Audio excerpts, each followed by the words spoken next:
وقولوا قولا سديدا يصلح لكم أعمالكم ويغفر لكم ذنوبكم ومن يطيع الله ورسوله فقد فاز فوزا عظيما. Excellencies, ladies and gentlemen, I would like to congratulate my very dear brother, President Ilham Aliyev, for organizing a wonderful event to understand the calamities which unfortunately some of the countries have already faced and some will if we do not act to counter the measures which are so important at this point in time to have conducive environment so that a country like Pakistan, which faced one of the most devastating floods out of climate change back in 2022, which left millions of people homeless. They were spending days and nights under open skies. Millions of acres of land in Pakistan submerged, and standing crops were completely destroyed. Millions of houses were absolutely submerged, and almost 1,700 people died. And of course, the loss to our economy was about $30 million. That was the cruel intensity of those floods. And this must be kept in mind, ladies and gentlemen, that Pakistan is one of those countries which hardly contribute 0.5% of emissions, global emissions. And yet we are vulnerable and in the list of those 10 countries which can, God forbid, face this kind of devastation again. My memories are still fresh. I was meeting people in Balochistan who were affected by these floods. A boy by the name of Ikramullah had lost everything. His entire village was erased from the face of the earth.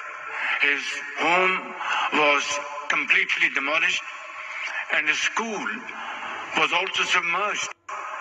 And we had arranged his education to another part of Pakistan, and this boy is becoming a very productive hand of Pakistan, but not for all those who had suffered this calamity in Pakistan and other parts of the world.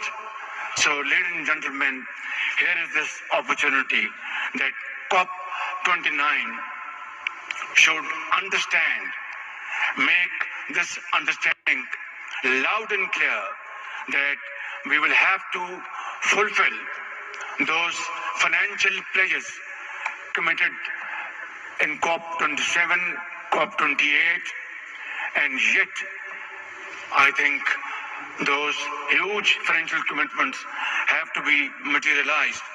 Ladies and gentlemen, we would also like to raise this point that 10 years ago in Paris,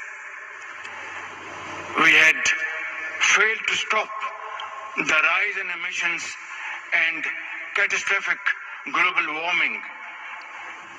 And those pledges in Paris 10 years ago, which were made, have yet to see the light of the day. Ladies and gentlemen, as the -1 emitters, we should not brave the impact of emissions realized by others without even the tools to finance resilience. Without climate justice, there can be no real resilience, and I wouldn't want other countries to face the plight Pakistan faced back in 2022. Ladies and gentlemen, Pakistan is a resilient, hard-working and a responsible nation, and we are fully committed to being part of the global climate solutions. My government has taken concrete actions to deliver on its commitment of producing 60% of all energy from clean sources and shifting 30% of our vehicles to EVs by the end of this decade. At the same time, Pakistan is going to go through a renewable energy revolution. Last year, Pakistan presented a comprehensive national adaptation plan, and this year we have developed our national carbon market framework. But we cannot do it alone. Pakistan needs international support to deliver on its climate ambitions. Ladies and gentlemen, the hammer is on. I'd not like to take more time, but let me say, developing countries will need an estimated $6.8 trillion by 2030 to implement less than half their current NDCs. The same goes for adaptation and loss and damage. And in COP27, Pakistan led this phenomenon by our very able team, led by Madam Shari Rahman. We believe that under Azerbaijan's able leadership, COP29 can transform into a finance COP by restoring confidence in the pledging process and scaling up climate finance. I strongly feel that climate finance must be grant-based and not add to the debt burden of vulnerable developing countries.